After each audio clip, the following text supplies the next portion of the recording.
Hello, everybody. Welcome to your very favorite Bronze Age Spider-Man podcast. Here comes the Spider-Cast. I'm your co-host, Michael, and as always, I'm joined by... Joshua Mervell. And today we're going to be taking a look at some Spidey crossovers from 1985. That's right, and we have no idea what they're about, even though we just read them, but that's okay. We have co-hosts with us this week, as usual. First one up, G.I. Jolie. Hello.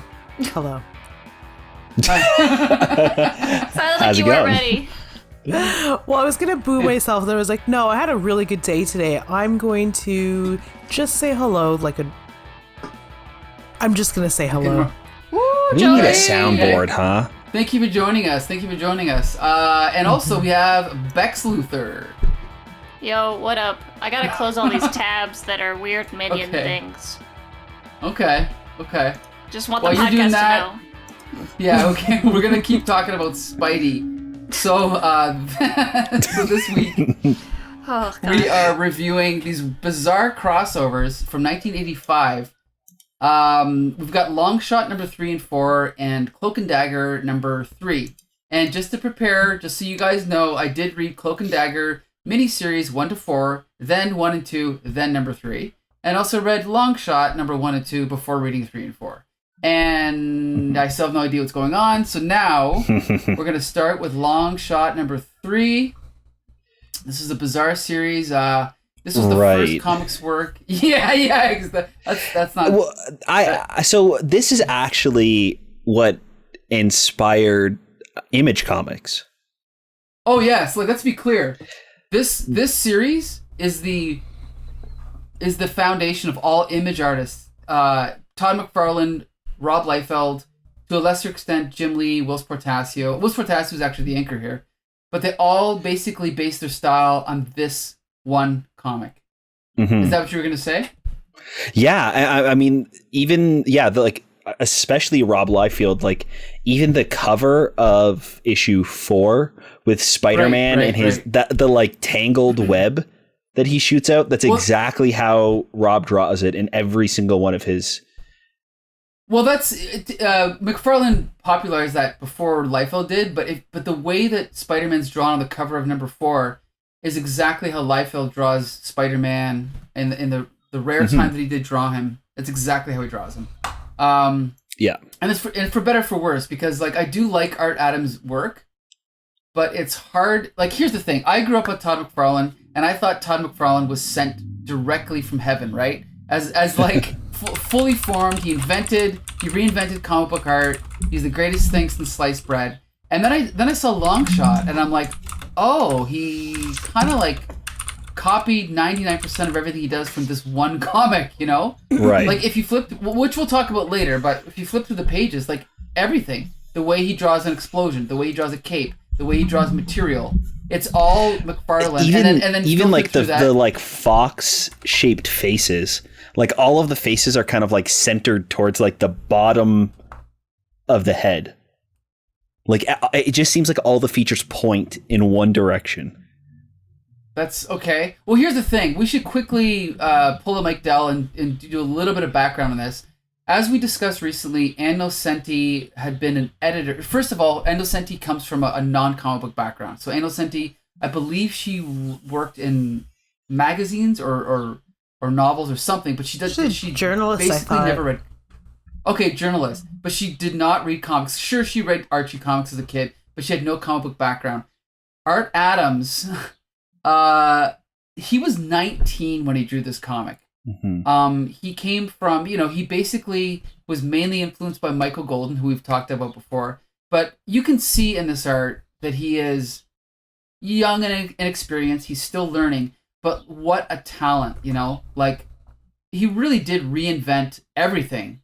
And with this first issue, if a typical artist takes 30 days to draw a comic, it took him 8 months to draw Longshot number 1, Mm-hmm. So you can see in some panels that the anatomy is off, the perspective is off, but he's just putting there's so much creativity in everything. So it might not be for everyone, but it's certainly something that, like we said, this directly led to the Image comic style of drawing. Mm-hmm. And that's also why he mostly only did annuals and stuff, I assume, right? Right. Because I don't think he was on a regular book, right? He never did. No, he basically exploded, onto the scene with this. Then he did like 3 X-Men annuals, a Superman annual, a couple issues here, a couple issues there. And then basically once the 90s hit and Image kind of exploded, he kind of, unfortunately... Oh, sorry. He also did the covers for Classic X-Men. So Classic X-Men #1, if you've never seen it, it's a great image of all the X-Men, the new X-Men, the old X-Men together. And that kind of made him even bigger.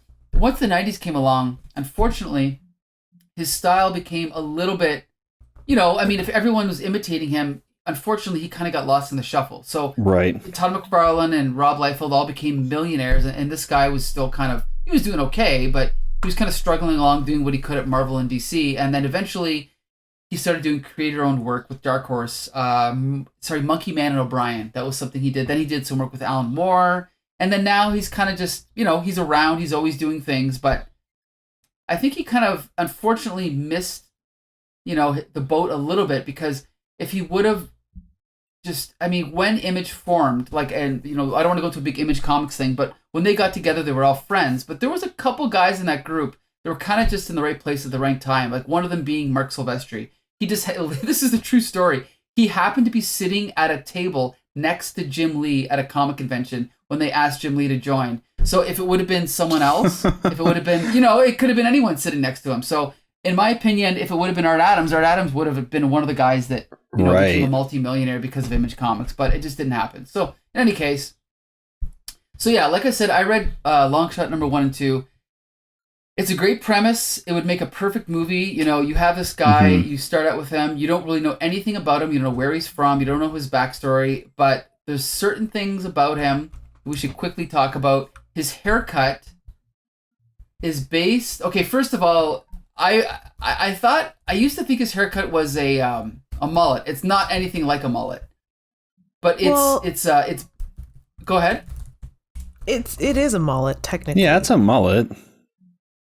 Well, it has attributes of a mullet, but there's actually... It's actually based on a... I'm trying to find... It's based Limmel on from a British... Kajagoogoo? What's that? The musician. Limmel? Oh, did you already look that up? Yeah. Yeah, there you go. I spent all afternoon listening to Too Shy. As a result of reading this comic book. Oh, okay. What the heck? I just found out this guy did the theme song for the Neverending Story. Yeah, it's a good bop. What? I love that song. Anyway, we're all gonna leave to watch the Neverending Story. Yeah. So the other thing is, this is also where the famous Image Comics pouches come from. So I guess Art Adams did not like the fact that superheroes could just pull things out of their tights. So he's like, well, I've got to have something for Longshot to store his weapons or tools in. So he gave him pouches, which Rob Liefeld and then everyone else imitated, right? So there's that. There's also this weird decision he made to give Longshot only 3 fingers and a thumb instead of 4. I don't know why he decided that. It's kind of weird. I don't know if you guys ever knew that about Longshot. Yeah, because he's not human, but kind of. But I have I have an experience with Longshot that I will get into later. Yeah. Ooh, okay. Well, I thought that was like an instruction of Nocenti as well. Yeah. Oh, okay. Sorry. Go ahead. Yeah, there. I had read somewhere that in sort of informing the look of the character, she had some ideas about him. He is alien, but shouldn't look alien. He should look humanoid. So there was something about he should be shaped. His spinal column should be shaped in a different way that gives him a different posture than humans. He should have 4 fingers instead. Mm-hmm. And even on the Wikipedia page, you can see Art Adams's concept art for it, where he takes you can see where he took the notes for at least those 2 things, but didn't really like make it into the book. Like, I mean, the fingers did, but the whole spine thing is kind of weird, and it's like that's kind of a thing that would get lost anyway. So I guess that makes sense too, because the bad guys are the spineless ones, right? Right. So I guess that makes sense that he would have like a pronounced spine and like to differentiate them. And also too, like, doesn't Mojo talk about how disgusting it is and how only slaves have spines? So I guess it would make sense that he would like specifically like mutate them. Yeah. To turn that way, because I think that they're created, right? Like, I know he's technically an alien, but he's also like clones that that Mojo's made, but then they retconned it later and he's a clone of Shatterstar. He's a clone father son of Shatterstar. Yeah, it's one of those situations. Paradox, yeah. So the only reason I know anything about Longshot, and I know way too much about Longshot for never having read any Longshot, is because of Shatterstar. Yeah. Right. Because 2009 Rebecca was like, there's gay comic book characters and they kiss, and I was like, oh my god. And then I was like, I have to know everything about this character now. So then I figured out, I was like, oh, I don't know if I want to know anything about this character anymore. But yeah, does it? So Dazzler is both his mom and wife. Okay, so Longshot eventually on Earth, he marries Dazzler, and then they go back to Mojoverse, where she has a miscarriage, except not really. It's actually future Shatterstar coming back to erase their memories of having a kid, because Shatterstar is Longshot and Dazzler's son, and then he goes from the current timeline back to the past because he's the original being that the spineless ones use as their DNA to start making slaves. That makes perfect sense. It's a paradoxical father-son thing. Right. Look, I tried to make as much sense as I could. Sorry, the timing on that mic was fucking hilarious. So Shatterstar is genetically the father of Longshot, but is also the son of Longshot. Wild. Jesus. Okay. And this is why regular people think us comic book people are weird. Because we stand in lines at movies and try to explain this to each other. And we talk about it in bars, and it's that meme where the guy is like super close to the girl in the bar, screaming in her ear. That's so me technically, with the cute girl. Shatterstar. It's actually his clone son, but also his dad. And she's like, "Can I just get my drink and go?"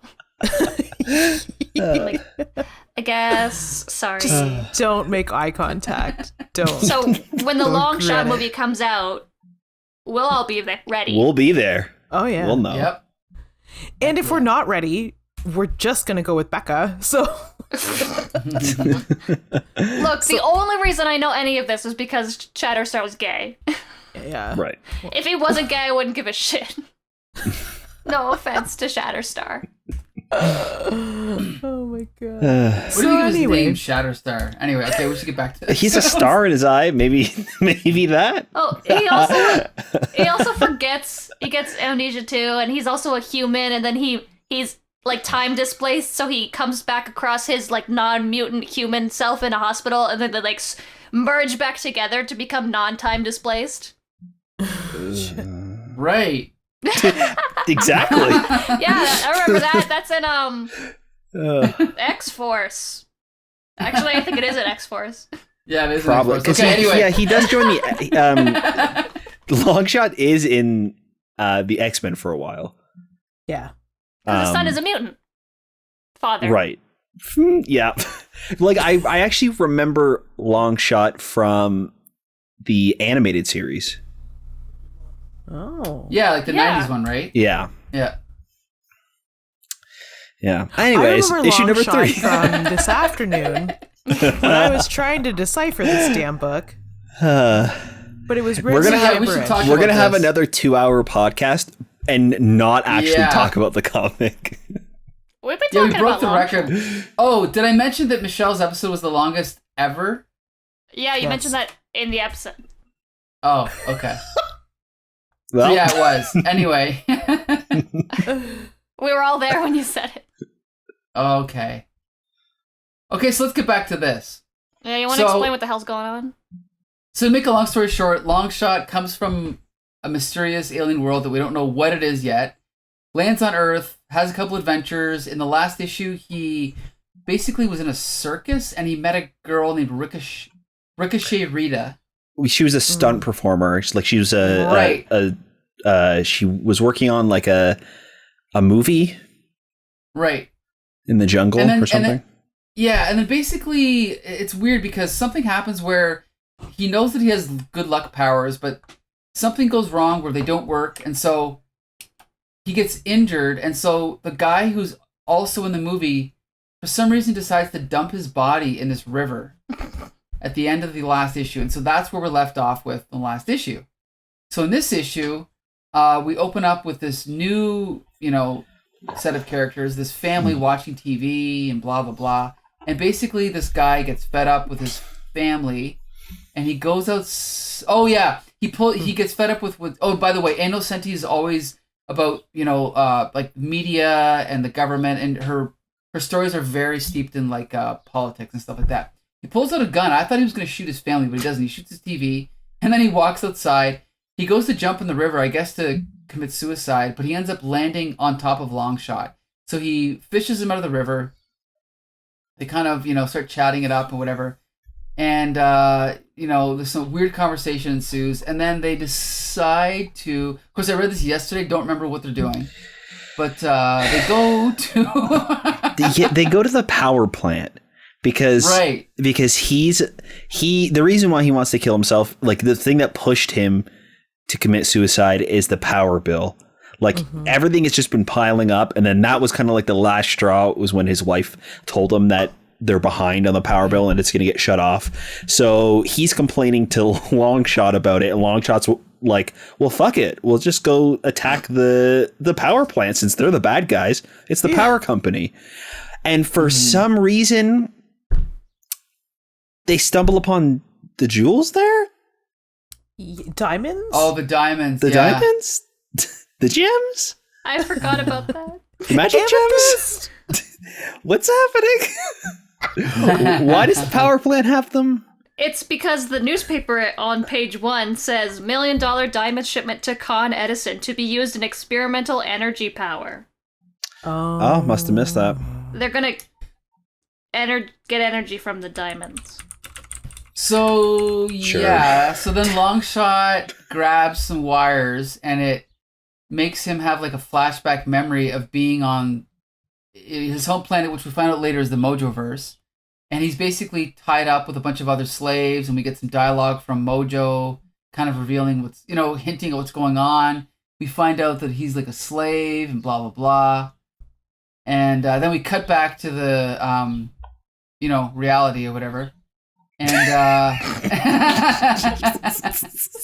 and then, wow, I don't remember. I just read this and I have no idea. Oh yeah, here's the other thing. When he came to our Earth, he went through like this, like, tunnel. It's almost like a boom tube. And a couple other people came through, and he ended up hanging out with this guy that's kind of like a talking dog. But then the talking dog named Pup ended up being evil. So now in this issue, he's officially evil. He started out good. And so they kind of fight. And there's these other guys. I don't know where they come from. Do you guys remember where these guys came from? These guys are part of Mojo's crew. Yeah. Like the Mojoverse? Okay, yeah. Okay. So Mojo is also the name of the big the spineless one. He's the one who's created all of the slaves in the Mojoverse, and he sent his goons, all of these guys, to go and get back the slave that ran away, because what is happening, what's being unfolded is that he was like a leader of this rebellion who like freed himself and other slaves, and they escaped, and he was able to jump through the boom tube and come to Earth. So that's what these goons are after. But it's weird because like regular people can't see them, I guess. It's implied that they're both real and not real. Right. Yeah, right. Other people can't see them. They don't show up in photos, right? Or videos. But if you believe that they're there, you can see them. Right. And we do get that we get a little hint of that too in the next issue with the kids. Because one of them believes, so they see the monster, and the other ones are kind of like making fun of them for it. But it turns out that these gems can be powered to open up a portal. So the bad guys are no longer trapped. Once they realize that the former slave doesn't have his memories, they're like, well, fuck it. We don't care about this guy anymore. Let's just get back to our homeworld. We don't need anything else. So they jump. Weird. Yeah, it's weird. Just kill him, I guess, but whatever. So they jump through, and Longshot's like, well, that kind of sucked, and he was able to steal some of the gems and keep them in his pocket. And Jinx and Longshot go their separate ways. And we see later on that because the cameras didn't pick up these aliens from the Mojoverse, all they see is this crazy guy break into the power plant, steal the gems, and leave. So he's kind of branded as this new villain in New York. And that's where we're left at the end of this issue. So do you guys want to just jump to number 4, summarize that, and then talk about them both? Yeah, I feel like that's the best thing to do. Okay. I do like Go ahead, Becca. I do like how at the end of issue 3 it says, "Did you enjoy Longshot? Write us a letter. We want to know what you think." What did no, you don't. You don't want to know. Well, that's the thing, though. People loved this. We'll talk about that later. Right. We'll talk about that later. Okay. We'll talk about that later. Who wants to summarize number 4? I was gonna do it. Yeah. Sure. Go ahead, Becca. Not because I want to, but because I have to. Duty calls. We got the cover, and, Longshot looks cool, Spider-Man looks cool, She-Hulk's back's broken, and you can see her butt and her boobs at the same time. As per all female anatomy, you can see the butt and the boobs, always. Always in frame. Maybe she's secretly a spineless one, too? Ooh. I also like how she's super, super stick thin, but they draw muscles on the stick thin. So it's like she's jacked. That's how it works. So yeah, it's just the news is just talking about Longshot. Sorry, go ahead, Mike. I was going to say, well, like we said, Art Adams invented the 90s, right? So that's where this all starts. But in the issue, though, she is jacked. Yeah. So it just starts off with She-Hulk and Peter Parker both watching the news and Longshot, whatever. And Longshot's trying to give the diamonds back to the people, but nobody wants them because they're fake or not. It's never confirmed if they are fake diamonds or if they are real. Everyone thinks they're fake anyway. And then Longshot runs into these kids, this group of kids who've been kicked out of their house by their arguing parents about how they shouldn't watch TV because it's not real or read comic books because they're not real. And then their father is just a crazy conservative man who wants them to get invested into guns. Yeah, so then the kids meet Longshot. Longshot's like, "Hey, small children, what's up?" And they're all wearing their superhero masks. And the one girl in the group falls madly in love with him because Longshot is beautiful. Apparently. They say that. I don't agree. But whatever you guys say. I don't remember exactly what the kids talk about, but I think he gives them gives them the diamonds. Right? Mm-hmm. Yeah, so he gives them the diamonds, and then She-Hulk runs into him on her casual morning jog and just sucker punches him right away. And then they fight, and obviously... Really, yeah. Sorry, go ahead. Well, yeah, this just makes no sense, but go ahead. Yeah, why is She-Hulk here? Why is Spider-Man here? But yeah, they have at the beginning, Spidey does say, "Oh, a villain. Looks like it can't be Peter Parker today. I've got to go save New York." And She-Hulk says, "Wow, that guy's kind of hot. Maybe I'll go after him today and tell the Fantastic Four I can't hang out." It's just really, Peter Parker is never... That's not Peter Parker. That's not She-Hulk. The characterization seems way off, eh? Mm-hmm. Yeah. I think. But anyway. It would almost be more in character if, like, they were swapped. Like, their dialogue was the same, but She-Hulk is saying, like, that look at that just punk kid, and Peter Parker is like, oh, what a hunk, I'm gonna go after him. Like, that would be more in character. Yeah. So then She-Hulk and him get into a fight, and then obviously his good luck powers, he doesn't really get hurt, and then he gets a, or I don't remember if this is, like, just happening in Mojoverse, or if it's just like elsewhere in Mojoverse. Yeah, okay. Mm-hmm. So then we pan back over to there, and they're still making, like, beautiful human slaves, and the spineless ones think are disgusting, and he's in this pseudo relationship with this guy? Question mark? Who's like a good husband? A house husband? Right. He's like worried but also, about maybe a robot? Yeah, robots can be husbands too. Yeah, oh, it's true. Yeah. So they talk. I think this is just reiterating Longshot's like backstory of rebellion, and then how they open up these portals, which is by interpretive dance. I love that so much. I honestly read that page like 5 times. I was like, wait, so they dance and then they teleport? And then the husband says it's tacky. And I go, what the hell is going on? What's happening? So they dance and then they teleport, I guess. And then we're still fighting. And then Peter shows up to get into the fight because She-Hulk has... He Longshot teleported away. And now he's fighting Peter. And so we have Spider-Man is in a couple pages until Longshot gets away again. Very, very necessary crossovers, I will have to say. Definitely needed She-Hulk and Spider-Man in this issue. Yeah. And then we actually get into an actually interesting character, Ricochet Rita, the stunt actress, and her dog Saxophone. But she keeps calling him Sexy Saxy, and it's like throwing me off. You know, who am I to judge? She's got a parrot and a dog, and those seem to be her only friends. So maybe she's having a pandemic time, and that's all she's got. Oh, and her bird's name is Whifferdill. Oh. I think he dies. Anyway, so we find out that Spiral and Mojo, that's where they teleported is her apartment. Oh, how convenient.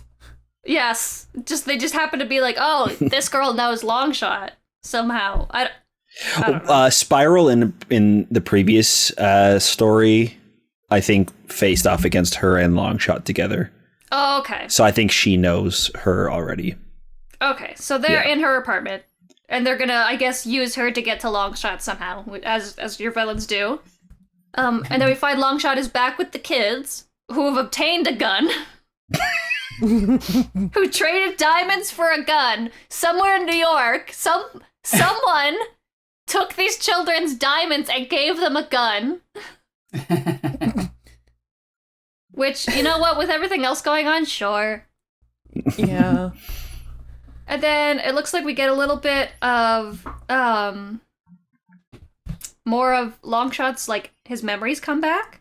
Mm-hmm. There's a psychic imprint on the gun that's causing him to... Oh, yeah. To see. Right. That's one of his powers, is he can touch objects and see their memories. Yeah. As long as it's, like, strong enough. So if it was just a gun that was manufactured, he wouldn't be able to do it. But because this gun specifically has killed someone... He can sense that it's killed someone, and that pain brings along this memory of his... Man, Longshot sucks. Keep going, I'm just trying to explain it. So then he gets his memories back, and he's like, oh, they wiped my memories, and then I teleported away. And then the kids take him to a spooky mansion where there's monsters, and it turns out Pup's there.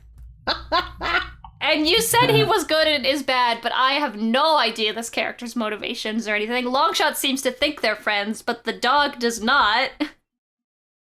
Mm-hmm. And yeah, a little confusing. Then he punches him, and then I was like, thank God that's over. Yeah. The end. Okay. Yeah. So, Woo! Go ahead. These stories are not very good. But I absolutely loved them. I don't know why. It was just so much fun.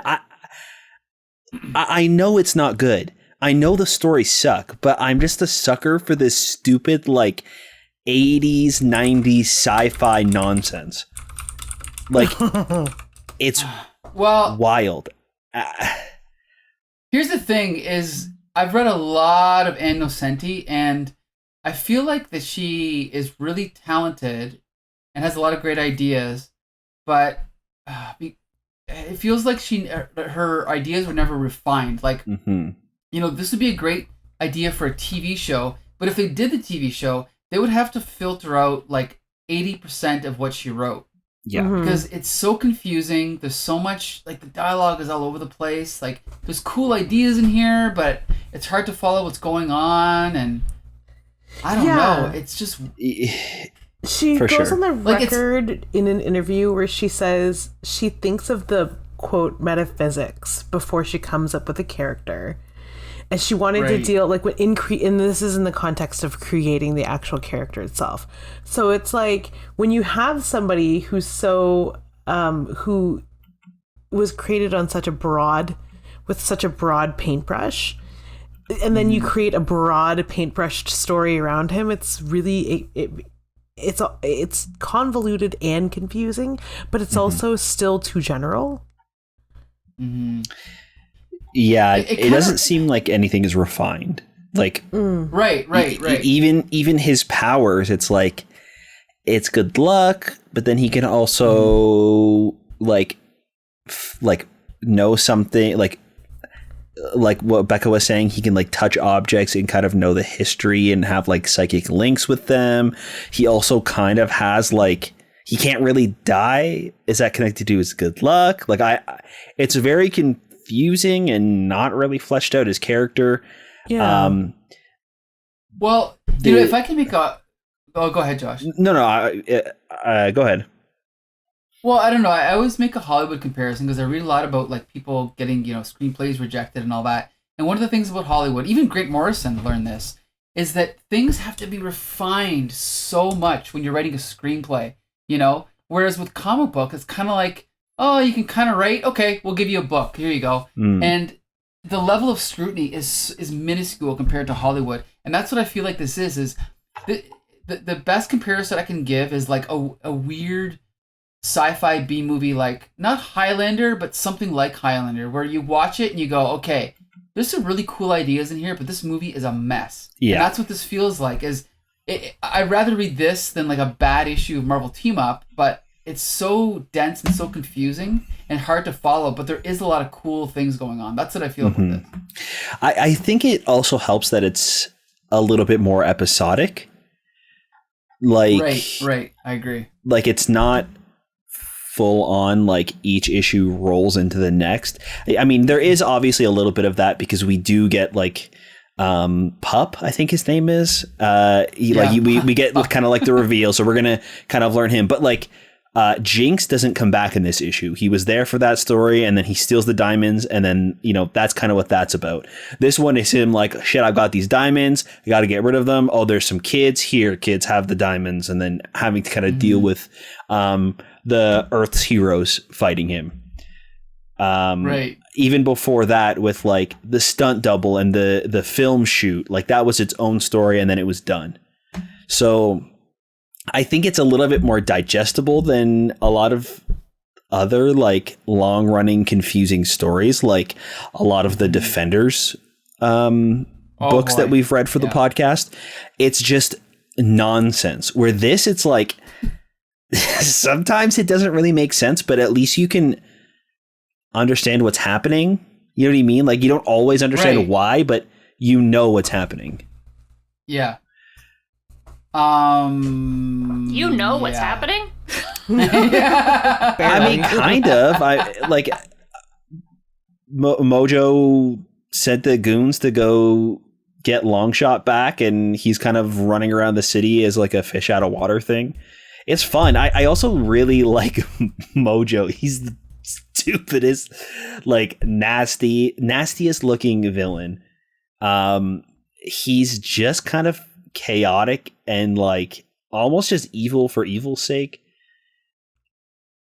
I don't know. Well, I don't know why I enjoyed this so much. Like I'm a sucker for it. I don't understand. Well, we should mention that after this series, Longshot was kind of co-opted by Chris Claremont and put into the X-Men. Even though he's not a mutant, he doesn't fit with the characters at all. But anyway, he was put in there. And I kind of grew up on Chris Claremont's version of Longshot in the Mojoverse, and it never really clicked with me. But now that I've read this, I think I get it a little bit more. Like, I think it's a criticism of, maybe the media. And I mean, there's a reason why they're called the spineless ones. Like, maybe they're supposed to represent, like, studio executives or big businessmen. I don't know. Something like that, right? So I think it's a good idea. But it's also a lot of ideas kind of just thrown up against the wall, I think. They could have been refined. Yeah, I mean, especially with, like, him having his, like, eyelids spread open with, like, like the mechanics, and then going into, like, his therapy room, and it's just a bunch of TV screens, and they're all playing all at once. And it's just, like... And then the comments with that the parents are talking about with comics and TV kind of, like, ruining people. It's... Yeah, there's something there, and it's based on something. It's kind of just nonsense, and it's like a drug fueled. Like if this was it's wild. If this was a movie, I don't even know what I compare it to, but like I said, like a weird and I don't want to call Brazil a B movie because it's not a B movie, but the way that Brazil is, like, completely surreal, I think. This is sort of like that, and they shouldn't even, to be honest, it doesn't even really fit. Not only does it not fit with X-Men, it doesn't even fit with Marvel. Like, they should just have left it completely isolated from the Marvel universe. But I think that's a big reason why it was such an inspiration for Image, right? Because it was just like something completely different that didn't really belong with anything else. That could be. I don't know if Image took anything away from the story. I think they more just, to be honest, just copied the art style. But maybe I'm wrong. I don't know. I feel like there's some things that are similar to other stories. Yeah, maybe. Like Wildstar, or like Jim Lee definitely introduced a lot of weird aliens into Wildcats that you could say maybe were inspired by this. That's true. And like some of these monsters, like this is clearly a fantasy, world. Like this dog pup, like this is crazy. This is like pure 80s weird sci-fi. So G.I. Joe, you haven't really said much about the story. What do you think about the story? I'm trying to put together a thought about the story. Everything is just going by like a mile a minute, and it's like I said before. It just seems like on this. It seems very superficially like nothing happened. But once you dive below the surface, there's a trillion things, and it's kind of overwhelming to the point where I think my brain compartmentalizes all of the things that are overwhelming me into like general ideas. So it's like there's this alien, like, there's this alien, and he has probability shifting luck powers. And that's all I can get from the story, because there's so much happening around him that I can't decipher it. I'm actually having a hard time doing it.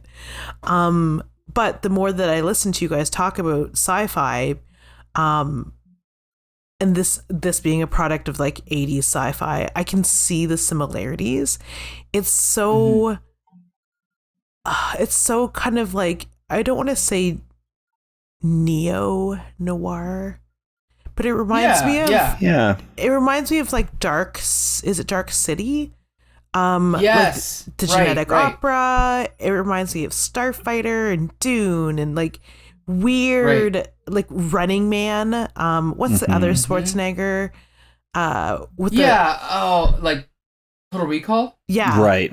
Totally. Like it evokes those kinds of memories in me. And Right. It makes me think about those things instead, because I don't understand, like, I don't associate those themes, characters, that genre with comics. Mm-hmm. But the X-Men have always done that to me, and the X universe has always done that to me. So, like, on one hand, I'm super confused, I'm super lost, but on another, I'm like really intrigued and I want to read more, but I don't know that my brain will comprehend it. Like, I really want my brain to be able to just like chill out and be able to read this, but there's nothing chill about this book. Right. Like, it starts we didn't have to start with number 3. I didn't have to start with number 3, I should say. Like, but I did, because that was the task for this podcast. And it started with really in a way that was familiar to me in comics, with like a human not controversy, just conflict. A human conflict. A man is at the end of his rope, and he wants to commit suicide. The moment he met Longshot, that's when it all ended for me. Like, I just couldn't comprehend the story after that. Like, I read it and I comprehended what happened, and then it moved on to like Mojo, and then I quickly forgot what happened.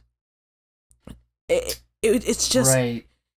It's like a movie that's really good, and it has things that interest me, but it's like it's pieced together poorly and the editing is bad. Right, exactly. I should also point out, if you guys like these kid characters, what do they? I think. Well, they go anyway. They go on to star in Nocenti's Daredevil run. At that point, cute. they pick up the name the Fat Boys. Yeah, she's really good at writing kids, and they really. It's one of the things I love about that run. But yeah, I think here they're called the Star Slammers. It's kind of like a joke, right, about what they're calling themselves. But anyway, so yeah, and then Ricochet Rita is actually based on Nocenti, her appearance. Then apparently, if you go along, you find out later, Fabian Nicieza reveals that Ricochet Rita actually is Spiral. Was Spiral in these you find out later. Yeah. Really? It's all about it's all about time travel. Like, you basically find out that Ricochet Rita gets imprisoned on the Mojoverse for years or decades, and then becomes Spiral, and then I'm not sure how the timeline works, but I think that Longshot is supposed to be from the future, right? And Shatterstar is from the present. And that's why Shatterstar is Longshot's clone, but also his father, right? What? Yeah. Oh my god. Yeah, because then Shatterstar and Richter go back to the past on Mojoverse to erase Dazzler and Longshot's memories of having Shatterstar.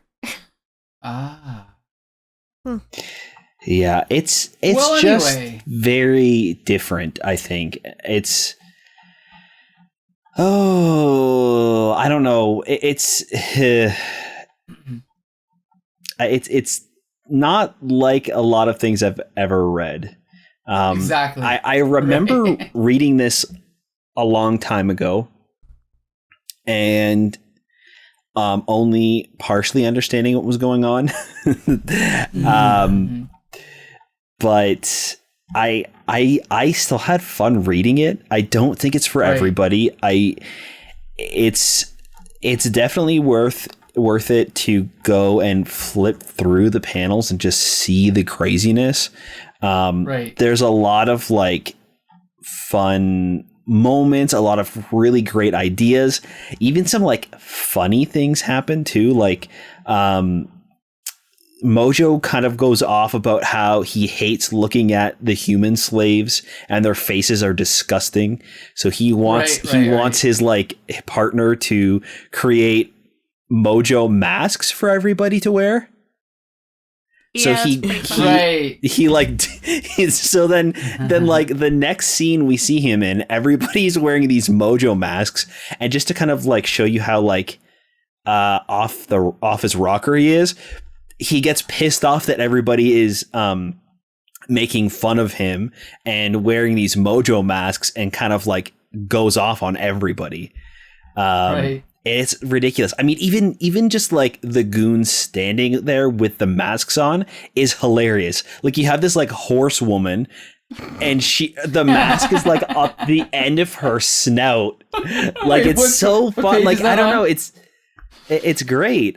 There's so many moments that are just so fun and like goofy that I really enjoyed it. And I think that if you like that sort of like sci-fi like fun schlock, you'll enjoy this. If not, then I definitely would not recommend this story to anybody. I would also recommend you start from number 1 because like Jolie was saying, it's already a confusing, convoluted story, and to start in the middle of the miniseries, it's very weird. Yeah. Now, I know that we eventually have to move on, but G.I. Jolie, can you just tell us briefly what your impression is of the art? Because I don't think you've really talked about that. Oh, yeah. Do you know what? There were some really brilliant moments in the art, and most of it I hated. But, like, there are some really great moments when you get close to faces and you start to see detail on the faces. When it's done well... like every panel of this guy who's about to commit suicide is terrible. So I'm not talking about that, but there is like, okay, I hate most of it because I hate 80s 90s art. I hate that like image look. I don't know why, but it's just it's almost like too heavy metal for me, and it almost to me, when I look at it, it does not invite me as a woman to enjoy it. But there are some moments where you see like faces being rendered, or like even in certain poses that kind of to me look like, I have it up here. Gustave Doré he was like an arts and crafts, sort of that era. Not a lithographer. It's like intaglio and printmaking. And he did the plates for Dante's Inferno. I don't know if you guys remember what that looks like. One of the first very well received illustrated versions of the Bible. Also the Rime of the Ancient Mariner. Those illustrated versions that are most well known are by Gustave Doré, and that's what the art reminds me of. Just like the line, and it looks more to me like fine art than it does illustrative comic book art. Funny enough, Gustave Doré was a French artist who's also a cartoonist and a comic book artist. So his illustration was kind of like, you know, it runs the gamut. And to me, like to have a young Art Adams did this? Or did he just do the covers? No, he did the art. Whole thing. So to have his great. First comic work, Yeah, so like to have a young Art Adams do art like this, one, to me is like thrilling to look at. Because I feel like he lost a lot of to look at his art now, to compare it to this stuff, some of the great stylistic qualities and stylized choices he makes, he lost that as he tightened up and became more of what you think of as a comic book artist. His art is still good, but it's not as experimental as this. Like he draws in a way that almost like, because you can, the way you see She-Hulk, like you see her butt and her boobs, like as Becca was saying, every single time she's rendered, you can see her full figure in every frame. It's still done in a way that's almost believable. It's not it's not over exaggerated in like a Milo Minari kind of way, like where it's meant to be sexy and sensual. This is like, he knows the human anatomy. He knows human muscle, like the way that muscle stretches around bone and fat, and I mean, none of these characters have an ounce of fat on their bones, but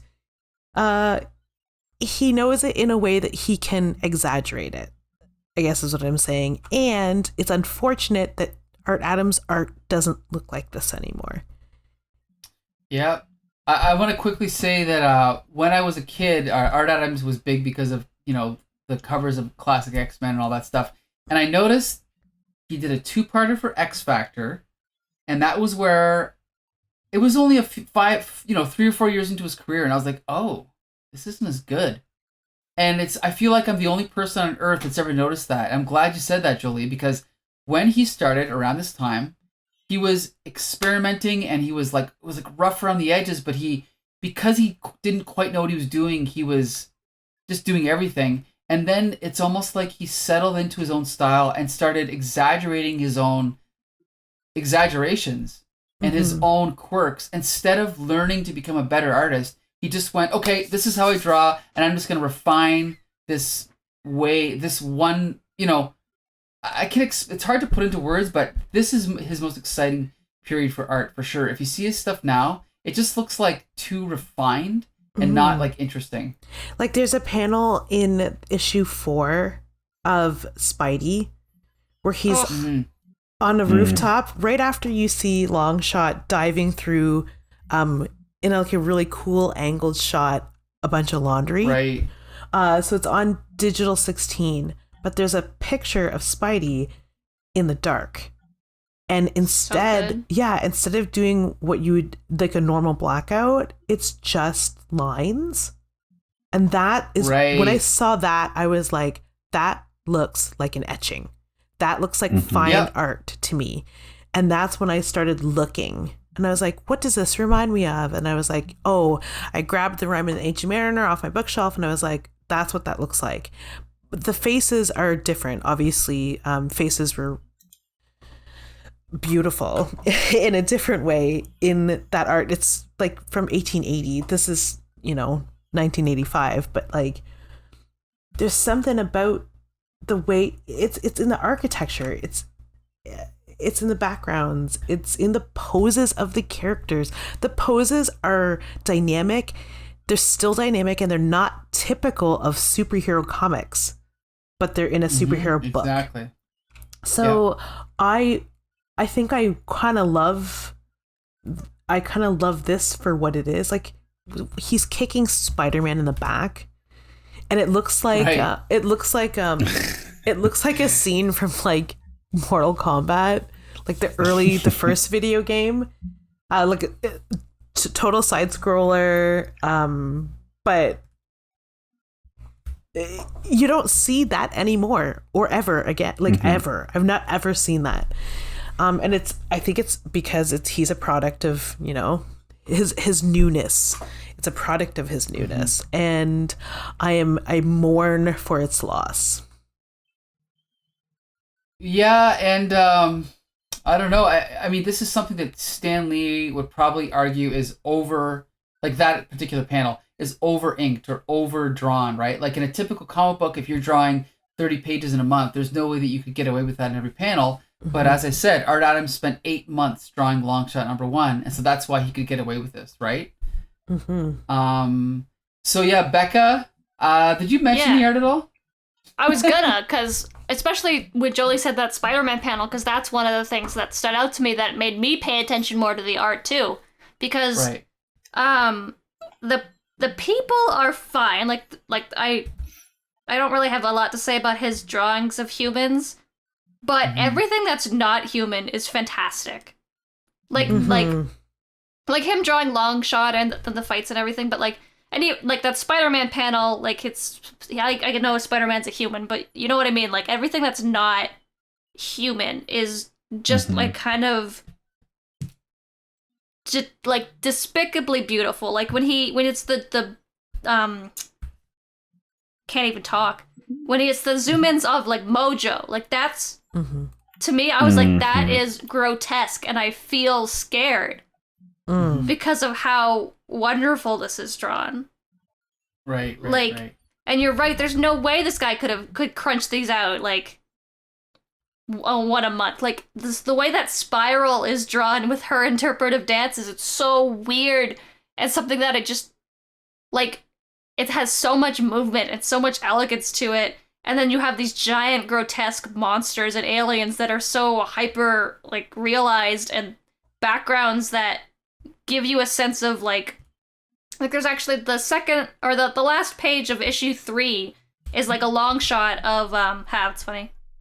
Of Longshot and Jinx walking away from each other, and you get a feeling of like grief almost. It's in just the way that the forest is drawn and the perspective. Yep. It made up for the fact that I didn't know what the frick was going on half the time. I was like, at least I'm enjoying what I'm looking at. At least this is different. Like, and like just some of the little details, like the fact that Jinx walks around half the comic with a noose around his neck because he tried to kill himself. Right. Like, and then like you guys were saying with the masks and like how comical that is, and just all of these little pieces that make up a whole of something really, really eye candy. Just very interesting. Like, I don't care about the people at all. Like, besides that one panel on, I think, issue 3, page 5, I think I wrote it down. Besides that one picture of Longshot being very beautiful, I don't think he's drawn very beautiful after that. Mm-hmm. No. That's just funny. They keep saying he's hot, but, like, they draw him very freaking weird. Yeah, and I get, like, he's alien, and maybe that's, like, part of the weird luck powers he has, is that everyone perceives him to be so beautiful. But, like, the people are just drawn gross, kind of. Mm-hmm. But it works so much, like, with the monsters. Right. I wish you couldn't see She-Hulk's butt and her boobs all the time. Because that just bothers me so much. It always bothers me. And it pisses me off that, like, there's this beautifully, like, crosshatched picture of Spidey just standing there, but She-Hulk doesn't get one of those. No. But there's on page 13 in issue 4 when she's charging toward Longshot, I would argue is beautiful. It's really good. And again, something you don't see in comics often. Oh, he does this thing too. Oh, sorry. No, go ahead. Oh, he does this thing too because there's a panel right beside it where he jumps. He shows the succession where it's like almost like onion skinning. Where he shows Longshot jumping over her. He does it several times in both these books, and probably in the other books that I didn't read. But that's another thing that I don't really see, or that I see, but I don't see executed well.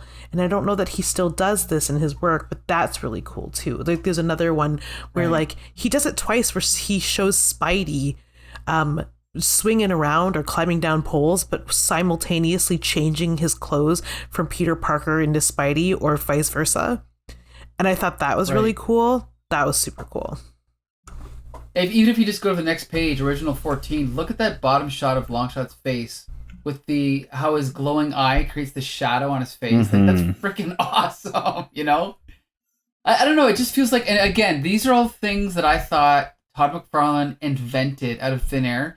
But now that I've read this a few times, I see that a lot of these things, like even the way the guy fires the gun at the beginning of number 3, the way that the gunshot goes off, it's almost like, you know, comic books have a language and everyone kind of, it's like one guy drew glass with lines covering the glass, and everyone draws glass that way.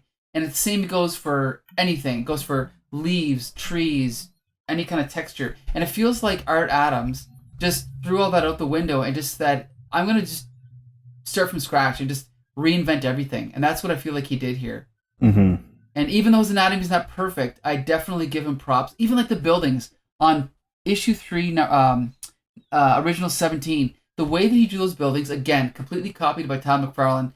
You know, the traditional comic book thing to do is to just draw a rectangle with a few windows so you get the impression of what it is. But he's like, no, I'm just going to draw every single window. And I'm going to draw more windows than there can possibly be to make them look even bigger than they are, you know? And it's just so cool. Like little things like that. Yeah. Those details. I really like it. And, you know, eventually when we get to McFarlane, we'll cover more of this stuff. But yeah, anyway, go ahead, Josh. I I think too, like when he does a close up of somebody's face, you can almost tell that it's a referenced picture. Where in most comic books, it's just a close up of the same like character turnaround from their character sheets. Where at times you can see like exactly how the face is structured, and I think that's another reason why this feels so different, because like Longshot in particular, like sometimes his face kind of changes from panel to panel in the close-ups, and I really think that has to do with him using reference photos, which is great. I think that's fantastic, and I think that really lends itself to the art style. But you can tell when things are like, okay, this is the character from the character sheet, and then this is like a hyper rendered face. Right. There was one, I can't find it now. I should have written it down, but there was one image of Longshot where it looked like a real person, like somebody, and I can't remember who now, but you could definitely tell that there's a lot of like reference images, particularly that one that you were talking about on page 14 in issue number 4 with like the light. It's just so well done. Yep. All right. Well, we could talk about this all night, but we got to move on. Oh, Becca, were you gonna say something? I was just gonna say it's a shame it's such a clusterfuck of garbage. Beautiful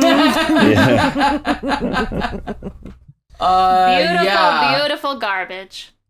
But if you are looking for more Nocenti, I highly recommend Daredevil by Nocenti and John Romita Jr. because it's the best work that he's ever done and probably the best work she's ever done. But anyway, so yeah, let's get to recommendations.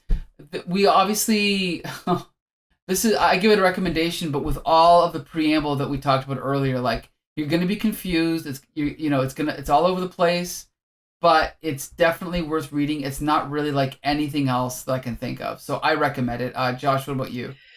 Yeah, I recommend it with the asterisk that if you like that sort of like cheesy sci-fi 80s nonsense, you'll really like this, and I recommend it to you. If not, maybe check out the first issue of this miniseries and see if it's something you want to continue with, but it's definitely not for everybody. Right. G.I. Jolie? I recommend it. If it belongs, if you're studying comic book art, it absolutely belongs in your pile. The story, I don't recommend reading only issues 3 and 4. Read the whole lineup, stupid. And then make your own conclusions.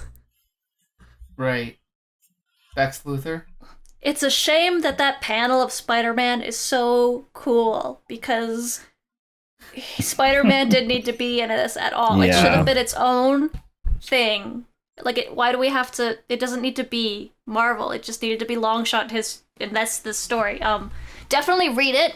Definitely, especially if just like Jolie said, if you're like studying comic book art, definitely pick it up. It's a wild ride, and I'd say if anyone is looking to read any like 80s comics, it's probably should be on top of your pile of something that's just so of the time, but also its own thing. That it's an interesting read, and we've read a lot of stuff that's interesting good and interesting bad and interesting weird, and this is just falls in like the middle of everything. Like, yeah, maybe the writing's not that great, and maybe the story's a little bit convoluted, but it's fascinating and just right. So yeah, read it. There you go. If nothing for that, just that panel of Spidey. I think I'm gonna make that my phone background. I love that. It's fantastic. Also, I found the shot of the horse face guy with the mask on the end of his nose. I love it. No. So now we are going to move on to Cloak and Dagger, number 3. Another influence for Todd McFarlane, which we'll get to later, but who is going to summarize Cloak and Dagger number 3? Yeah, I can try. Okay, go surprisingly, this is the one I remember the least, but I think it was just because I was so excited to talk about Longshot. But said nobody ever. Said only Josh, obviously. It was so fun to talk about, though. Like it's by itself just like a fun subject to focus on, whether the art is good or bad, or the story too. Okay, so we catch up with Cloak and Dagger, and at the beginning of the issue, they're stopping these guys who are like going to be setting up like a drug haul from like a shipping yard, and it turns out that the police have been like tracking them for a while, so Cloak and Dagger kind of ruined this sting operation that was going on. But we kind of get a little bit more of their powers and how it works, and a little bit more detail of kind of like where they came from and how they work together. We learned that Cloak's powers are almost like always hungry, like this void, the absolute darkness, nothingness is hungry and is always feeding, and Dagger is nothing but light and energy, so her like essentially limitless energy and power kind of feeds the darkness of Cloak, and they kind of balance each other out. And we also kind of get like a little bit of detail of like why people kind of go crazy in Cloak's cloak. I was trying to avoid saying Cloak's cloak. Wait, you said it twice. Yeah. But it's because there's just so much darkness in there that people kind of go mad, and it's literally an empty void of nothingness. So they're kind of left with nothing but the shadows of their own nightmares. Or there's a really good line that I should find afterwards at the beginning of this. But after that, we catch up with Peter Parker, and he is going with the Daily Bugle to this like home where they help reconnect unaccompanied minors with their families. But there's this kind of rule where they don't post pictures of the runaways because they want to properly reunite them. And not force them back to see each other. So they kind of both help the kids that have run away and the parents who are searching for them to kind of rehabilitate almost both sides and hopefully fix the situation and bring them back together. And this is where Peter learns that one of the guys, his stepdaughter runs away, and it turns out that it's Dagger. So Peter runs off, dons his Spidey costume, and goes and confronts Cloak and Dagger in the church that they're hiding out in. And Cloak is very protective, overly protective of Dagger, and tries to get him to leave without saying anything to her. But she shows up. They have this really weird, strange moment where Peter's talking about how she could have this normal life, and she can, have a family again and go to high school and go to prom. And then he starts like dancing with her as if they're at the prom. And Dagger unmasks Peter, and they kiss right in front of Cloak. After Cloak like pretty much just confessed his love for Dagger. Dagger's like, what? Time to kiss me some Spider-Man. It's very strange, a really weird moment. Anyways, Spidey leaves, and her stepdad is there with the priest who is at the Runaways home, and they overhear this information. They go to the police and notify them, so they know to go to the docks to stop the shipment. And there's kind of like this big final confrontation at the docks where they stop the shipment. Actually, I think they end up blowing up the entire boat. Cloak and Dagger get away, and the police are too late, and Peter swings away at the end without helping the police. And that's where this issue ends. It's really strange. I don't know. I honestly don't know exactly how I feel about this issue. Well, we should quickly say that Cloak and Dagger first appeared in Spectacular Spider-Man. They were created by Bill Mantlo and Ed Hannigan, and we enjoyed most of their appearances. However, when they were eventually done by Al Milgrom, we didn't enjoy it as much. Right. But this is kind of a continuation of that same thing. It's by the same writer, Bill Mantlo, drawn by Rick Leonardi, who did a couple of the issues of Spectacular that we read. And I do like the premise. I like the fact that they're constantly coming into conflict with Spider-Man, right? Because they're kind of two sides of the same coin with the way that they deal with criminals. And, you know, they're Bill Mantlo's doing his best to kind of give Cloak and Dagger their own kind of status quo with, like, they're living in the church with the priest and then the police chief or whatever she is that they come into conflict with. That's kind of cool. But yeah, I don't know how I feel about it either. I really like the structure of it, and I like the story, but I think it a lot of the times just kind of fell flat. It never ended up being super interesting to me, and I think that's why I'm kind of like, I don't know. It wasn't an awful story. It's just like it's not It's not the best Cloak and Dagger story, and I think it was just all right. All right, G.I. Jolie, what do you think? Oh, yeah. It was definitely all right as well. I don't understand. Well, I understand exactly what's going on, but I just think that what's going on is kind of stupid. and that the dialogue is terrible.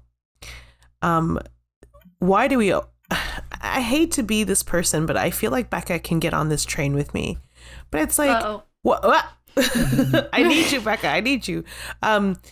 Why, in the same breath, does Spider-Man acknowledge Dagger, but also have to say, "Oh, she's a dime piece," like just in the same sentence? Yeah, it doesn't have to be like that. And like his only concern is with her getting a normal life. Good point. Getting to date and go to prom and have all these like really like heteronormative white experiences. But yeah, Cloak is the same age as her. He doesn't care about Cloak? Well, of course he doesn't. His penis doesn't care about Cloak. His penis only cares about Dagger. But it should really care about Cloak because... Yeah, I see pictures on Tumblr. His penis does care about Cloak. But I have to add one thing, Jolie. There's even a part where whatever his name is, the guy that's driving them there is like, look, Dagger is not suited for, this kind of life, but you are Cloak. And it's like, is this, am I in Oz? This is crazy. They're basically admitting full out, like, don't worry, Cloak, you can be, left to this life of this basic, this ghetto life. But like you said, Dagger is like a rich white girl, so and she's hot, so we have to rescue her. It's ridiculous. Yeah. It's like, we got to rescue her from this life life that she ran away from. Right. She's chose to leave it, but, you must be rescued. You and that hot, hard teenage dream body. Like, they actually use the words teenage dream. And it's like sickening. Ugh, God, get this away from me. No, I don't recommend it. Yeah. Oh, we didn't get there yet. Hold on. Jolie's there. Bex Luthor. Yeah, no, I 100% agree with you. I'm on this train. Choo choo. Let's go. This train has no brakes. You're the conductor. I am the conductor. We are shoveling coal into this bitch. No, yeah, what the hell? What the hell did I just read? Like, here's the unfortunate part about this. Anything where it's just Cloak and Dagger is actually sweet and beautiful, and I do love Cloak and Dagger. Yeah. But I should say I like modern Cloak and Dagger. Their origin is some just systematically racist bullshit. Let's just say that, right? You got the pretty little white girl she needs to be saved from this whole environment, but meanwhile she did run away from home, and then you have, of course, this tragic black teen who has nowhere to go, gets strung up in drugs, and now they have superpowers, and like he's a big loner and all. It reeks of white writers, and I just old white writers. It reeks of old white men, is what I'm saying. The pages have tinged yellow, and so have the men that wrote it. Like, they've been out in the sun for too long. I just can't. And then, like, the whole Cloak and Dagger, especially like 80s, 90s Cloak and Dagger, is so like, hey kids, drugs are bad. Like, war on drugs kind of bullshit. The thing is. Yeah, like, I mean, obviously now with hindsight, I'm on your side. Like, the war on drugs was complete bullshit. But there were a lot of people at this time, like Marv Wolfman and that were 100% on board. Like, and the propaganda in this story is a bit ridiculous, right? Well, yeah, but I mean, I think we all were. I mean, I remember being the loudest as a child, like, drugs are bad, like, et cetera, et cetera, et cetera. And then as long as you keep the masses ignorant about why you're doing what you're doing and not understanding about like what is actually happening, then of course we're going to trumpet this nonsense. Anyway, sorry, you were saying. I think it's just like they're... Oh, sorry, go ahead. No, it's okay. I was just going to say, it's like Cloak and Dagger, they're going after the guys who are caught up in all this, but they're not the masterminds of these drug smuggling operations. They're the same Joe Schmoes who gets shoved and put into the same situations that Cloak and Dagger are put into, and they don't understand. It's like, do you think these people, like, they're just goons, right? They're not like the supervillains. They're just doing whatever they got caught up into, and it's all more complicated than drugs are bad, kick the drug dealer. Like, wasn't Cloak a drug dealer? That's what. Yes. No, was he? Did they say that? I don't think that they show that in their their first issue. I don't think that they've really done their origin. That's the thing too. I think that the whole war against drug storyline was really well done when they were first introduced. They're after the people that were running this, like, you know, drug, like, you know, these like street drugs and creating them and responsible for their mutations, right? So it didn't seem preachy because they were just after the people that did them harm. And the kind of underlying message there was drugs are bad, and it was not in your face. The problem is every single story since has been drugs bad. Let's kill drug people. Right. And right. Like even this one, it's like, we found some guys selling drugs. Let's blow up their boat. It's like, we don't know if the guy on the boat knew what he was shipping. What if they hid the drugs in something and it was just some like fisherman? What if it was just somebody that's like in shipping? Right. And they just blew him up. Also, what if they were drug dealers? That's not punishable by death. Right. Right. Yeah, agreed. We're not Punisher here. It's supposed to be teenagers. Yeah. Right. Yeah, they're and since their creation, they have been full out work killing, which is I think it worked extremely well in Spider-Man because they were not the title heroes. They were heroes, but more of like a vigilante, right? Like they were doing the right thing, but doing it in the wrong way because they were just out for blood. And it really worked in that Spider-Man issue because Spidey is the same, but different, right? Like he wants to stop all of these bad guys too, but he's he doesn't think that killing is the way to do it. So that's why they were such great characters when they were introduced in that story. It's because it was such a fun play against Spider-Man. And now in their own story, it's like, are they supposed to be heroes? Are we supposed to believe that they're good guys doing the right thing? Because they're not, and it doesn't read like that. Mm-hmm. And that's why this definitely fell flat and was not great. Well, I mean, it's the Punisher started out as a Spider-Man villain. Cloak and Dagger started out as Spider-Man antagonists, and they might be better as just guest stars, right? Mm-hmm. And that's probably why they never really took off. Right. Yeah. Like maybe they're... Punisher kind of became a villain, though, afterwards, right? Like, even in the Punisher comics... Right, but even in the Punisher comics, I'm never, like, Punisher's doing the right thing. It's always kind of like the underlying message that, like, he's unhinged. This is not the way you should be doing things. Right? Right. Mm-hmm. Where I'm confused as to how to feel about these characters. Good point. Yeah. Good point. And they're kids. Right. Like they're teens. Yeah. They're teenagers. They're runaways. They're I wish the Cloak and Dagger comics focused more on them and their relationship and their discovery of their powers and that kind of stuff versus like their just immense hatred of drugs. Mm-hmm. Which, as a child, reading Cloak and Dagger, I'm like, but drugs gave you superpowers. So... yeah. And that's how Captain America got his powers. But anyway. That's a science drug. That's different than a street drug. Well. Yeah, we're pro-vax on this podcast. The super soldier serum is just a vaccine. Hey, everybody, get your vaccines.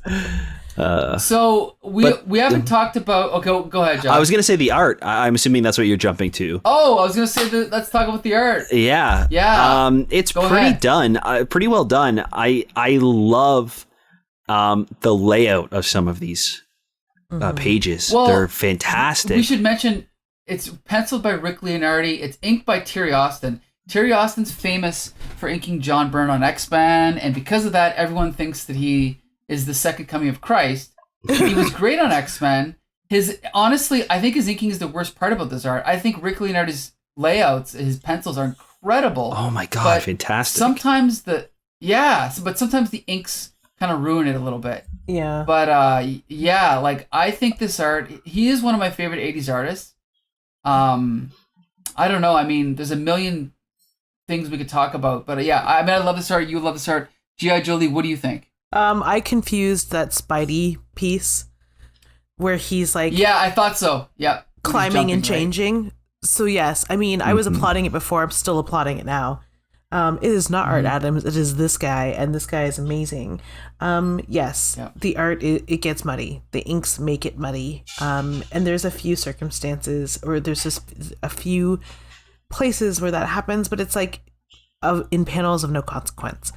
So I'm not really mad at that, but the layouts are gorgeous. The Cloak has a mind. It's like a whole character. Cloak. Sometimes that's the title of this episode. I'm just here to bait Josh. There's a couple panels where it's like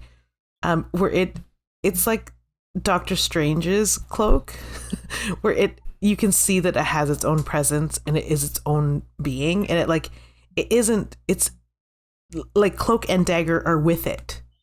It doesn't, like, Cloak does not wear it. The three are together, and it's really cool. I think it's original. I don't even know. Original 6. The top of original 6, and then at the end of original 7. Just the way it's rendered, it's really cool. It's kind of stripey. I didn't realize it was stripey, but also well, you also find out in their origin issue that he just kind of randomly grabbed that material off of the floor, and so that's why it just looks the way it does. But anyway, go ahead. Well, that totally makes sense. I mean, like, I've been ever since we've been talking about Cloak and Dagger on the podcast, I've been watching the new show. And it's not terrible. It is definitely trash television, but it's trash television that I can't seem to like put down. And I've been watching it before I go to bed, between episodes of like Succession, to kind of be like a brain cleanse. And and he does the same thing, where the Cloak looks exactly like this, except for he looks like a high school student in the show. They both look like high school students. These two look like full-grown adults. So it's kind of confusing. Yeah, it's a very comics thing where it's just like... Yeah, has Peter Parker ever looked 16? Yeah. He will forever look 24. Right? Like, that's just it. And there's just something about the imagery of Cloak and Dagger that it just like evokes these like romantic feelings in me. That I just like. I love the whole idea that they both have powers, but together they form one gigantic power, and like, but one depends on the other, and one takes from the other to survive, which is really strange. But also like, it's like the episode of Buffy where Buffy had to sacrifice herself to Angel for Angel to live. And she does it freely. Here, like, Dagger does it freely because she's got plenty of light to go around, apparently. So, I mean, this girl has some light. I mean, I chastised Peter for making comments about her light earlier, but I mean, come on. When you have a light that bright, it's hard not to comment on it. She's 16! Thank you, Becca. Just saying. Thank you for bringing me back to reality. And he kisses her, and she's 16. Yep. Oh, yeah. It's... you're I totally think it's implied right. that it's like weird, but it's not real, but like... Are you sure? Because Peter, the rest she's 16, Peter. We definitely see the mask actually fall to the ground, and we see Peter talking without the mask on, and he puts it back on. Right. I don't think it was implied. Gross. Yeah, I actually did not even think about the fact that this is a college student. Oh. Well, because she's drawn like she's 25. Yeah, true. I mean, she certainly looks like she's developed into a 25-year-old anyway. Yeah, girl. Those girls, when I was 16, I mean, not even now, so whatever, but like...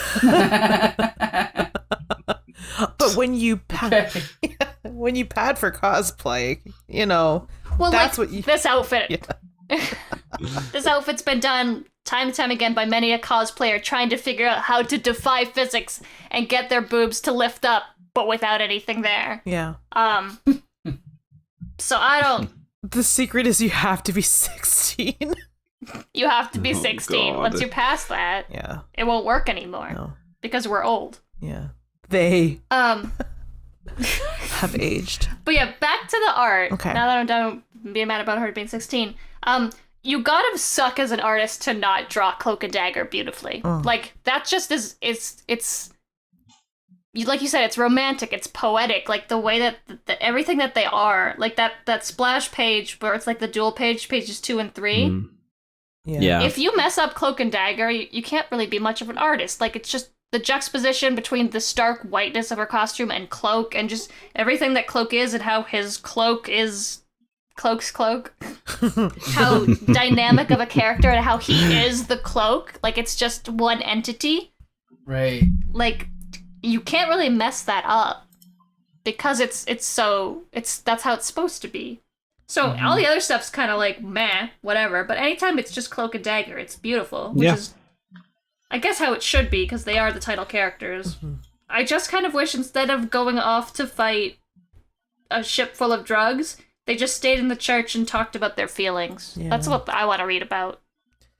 Yeah, I was here for that. That whole scene where they were there with Spidey lamenting. I was like, it's sad when it ended, but also disturbed when they were talking about going to the prom and then he started dancing with her. I was like, oh, wait. Okay, this needs to be interrupted. Like, Peter, your prom was 7 years ago. Yeah. And it's like, why are you mad that she ain't get one? Like, prom sucks. Yeah. It's not all it's cracked up to be. Yeah, how old is he at this point? There's no way to say. I mean, he just left college, so he could still be 18. Remember, because he just dropped out of college like this year. So it's still she's not 18. Yeah, it's still icky. Yeah, it's very icky. Everything would be fine if they weren't like so big. These teenagers, like over and over again, constantly reminding you that they're teenagers, and I feel bad because Dagger is just horribly sexualized, and nobody cares that Cloak, who is a child, cannot be without her for the hunger void of his giant cloak. Like, that's sad. Like, nobody cares about poor Cloak. I care about Cloak. Yeah. It's also especially icky because what was the point of the kiss? Right. What did it give to the story? What did it add? Like, it did nothing. Right. Like, Cloak yells, "Stop it! Like, stop! You're deluding her!" And it's like, oh shit! You think that she's being deluded, so your character is being written into this BS as well, into thinking that what Peter thinks about her current circumstance is okay.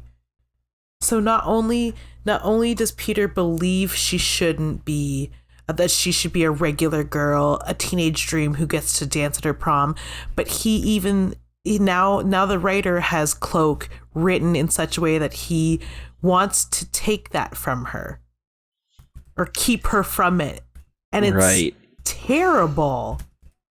It should feel like the opposite should happen, right? Like, maybe the hunger of the Cloak is going to devour him if she's not there. So he's like, I would sacrifice myself for you to go have a normal life, and she chooses, no, I chose this life. Yeah. You know what I mean? Like, that story makes way more sense than like her being tempted to go back to the rich life and him like, no, I need her. Like, it's just like the do you know what it reminds me of? Phantom of the Opera. Yeah. That's probably why I'm so into it. Yeah, me too. You're like, damn it, you know what? That's why it's so romantic. Crap. We do need a soundboard, and we need to have the Sing opening for me. Christine. She should have picked him. Christine, you're so dumb. We should have at least he would have given you everything. The full 8 bars. Except for the fact that it's Jared Leto. Of every song from that stage play on the soundboard. Anyway. Yeah, that's what it reminds me of. It's like he is the Phantom, and even the Phantom of the Opera is like a little bit icky. Like, the Phantom of the Opera is a lot of bit icky. Yeah, it's a lot of bit icky. But at least the Phantom was like upfront about why he wanted Christine. He just isn't. Oh, sorry. Go ahead. He wants a companion, and it gets lonely in that old dusty opera house. But they're not so, and also the Phantom is like 1 billion years old. These kids are kids. It's weird. Yeah, they're both children, so it's less weird. Yeah. Because they're just teenagers, and like, that's fine to be in a relationship. Yeah. Isn't Christine like 16 in the Phantom book too? Or the original Probably. Strange play? Oh, that's a good question. She's young, right? She's gotta be. It's Andrew Lloyd Webber. It's gotta be gross. Andrew Lloyd Webber. Gross. It never says. Andrew Lloyd Webber kind of looks like Morpheus, huh? That's the glasses. I thought he kind of looked like Toad. Oh yeah, actually. Yeah. So now that we've he's gone got that off the like rails. Whoville nose. Yeah, Mike, sorry. No problem. Art pretty. Yes. Comic not so pretty. I mean, not that it matters, but we should quickly point out that I believe Bill Mantlo, he was in his 20s when he wrote this. He went on to become, he was training to be a lawyer, so he's got a little bit of knowledge of, that stuff.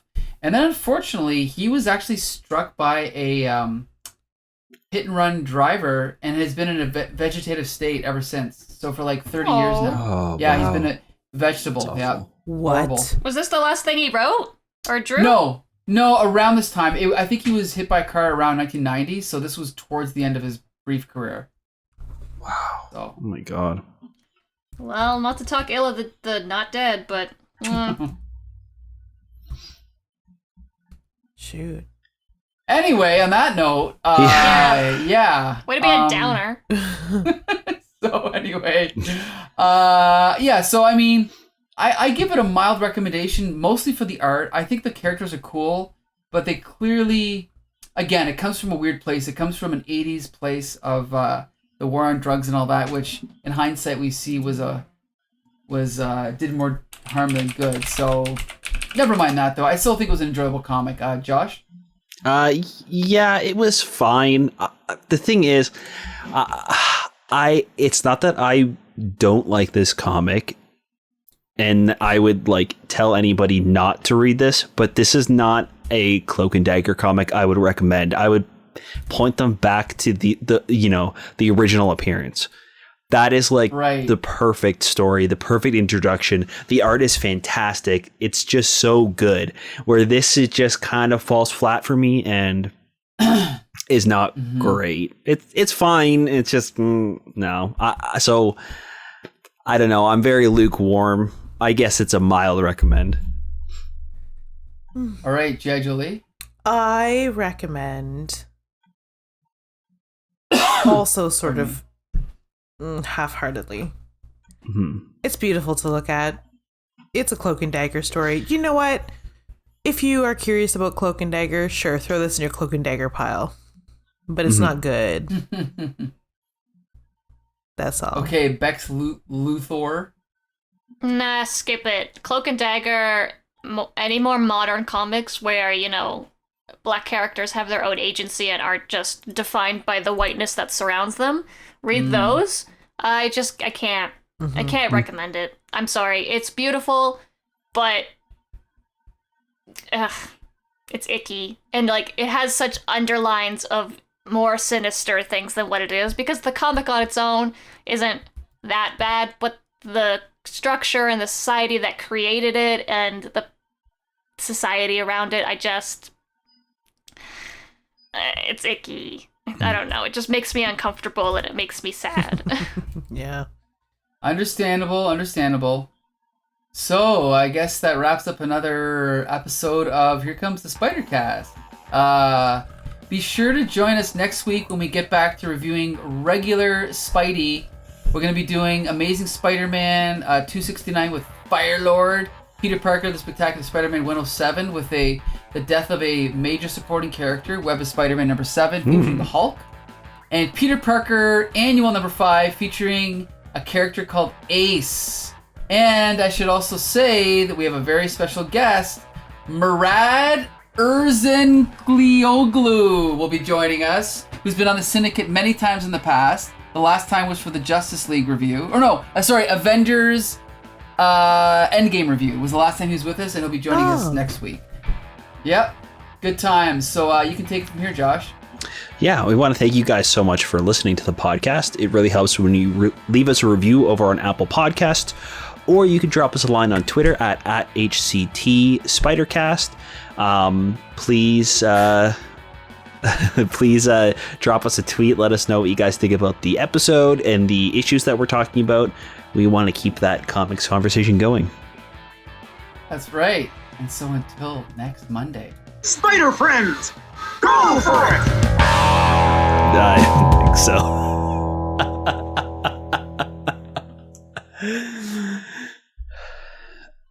Oh, I'm down.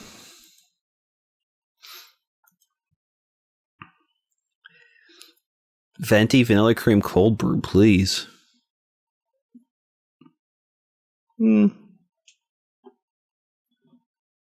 Ooh, I could go for a cookie too.